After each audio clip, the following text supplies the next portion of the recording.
ഈ ഒരൊറ്റ വീഡിയോ കണ്ടാൽ മനസ്സിലാവും മൂർഖൻ പാമ്പിനേക്കാൾ എത്ര അപകടകാരിയാണ് അണലി എന്ന പാമ്പ് എന്നുള്ളത്.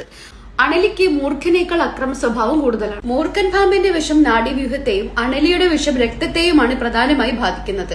പാമ്പുകളുടെ വിഷം പ്രോട്ടീനുകളാണ്. ഈ പ്രോട്ടീനുകളെ നിർവീര്യമാക്കാനുള്ള മറുമരുന്ന് കുതിരകളിൽ നിന്നുമാണ് കളക്ട് ചെയ്യുന്നത്. മനുഷ്യന്റെ മരണത്തിന് കാരണമാവുന്ന 4 വിഷപ്പാമ്പുകളായിട്ടുള്ള മൂർഖൻ, ശംഖുവരയൻ, അണലി, ചുരുട്ടമണ്ടലി എന്നിവയുടെ വിഷം കുതിരയുടെ മേൽ കുത്തിവെച്ച് കുതിരയുടെ ശരീരത്തിൽ നിന്നുണ്ടാകുന്ന ആന്റിബോഡി രക്തത്തിൽ നിന്നും വേർതിരിച്ചെടുത്തിട്ടാണ് ഈ ഒരു മറുമരുന്ന് ഉണ്ടാക്കുന്നത്. വിഷപ്പാമ്പുകളുടെ പ്രജനന കാലമാണ് ഒക്ടോബർ മുതൽ ഡിസംബർ വരെയുള്ള കാലഘട്ടം. ഇപ്പൊ പാമ്പ് എങ്ങാനും കടിച്ചു കഴിഞ്ഞാൽ ആ വ്യക്തിയെ ഓടാനോ നടക്കാനോ അനുവദിക്കരുത്. കടിയേറ്റ വ്യക്തിക്ക് വെള്ളമോ ഭക്ഷണമോ കൊടുക്കരുത്. കടികൊണ്ട ഭാഗം സോപ്പ് ഉപയോഗിച്ച് കഴുകി വൃത്തിയാക്കുക. കടിയേറ്റ വ്യക്തി ഓരോന്നും പറഞ്ഞ് ഭയപ്പെടുത്താതിരിക്കുക. അദ്ദേഹത്തെ ശാന്തനാകാൻ അനുവദിക്കുക. പാമ്പ് കടിയേറ്റ ഭാഗത്ത് മാരകായുധങ്ങളോ വെച്ചിട്ടുള്ള മൂർച്ചയുള്ള ആയുധങ്ങളൊന്നും വെച്ച് കീറി മുറിക്കാതിരിക്കുക. പാമ്പ് കടിയേറ്റ വ്യക്തിയെ നിരപ്പായ സ്ഥലത്തിലേക്ക് കിടത്തുക. പെട്ടെന്ന് തന്നെ വൈദ്യസഹായം വേണ്ടി തേടി പോവുക. കടിച്ച ഏത് പാമ്പാണെന്നൊന്നും കണ്ടുപിടിക്കാൻ നിൽക്കാണ്ട് വേഗം തന്നെ ചികിത്സാ സൗകര്യങ്ങൾ കണ്ടെത്തുക.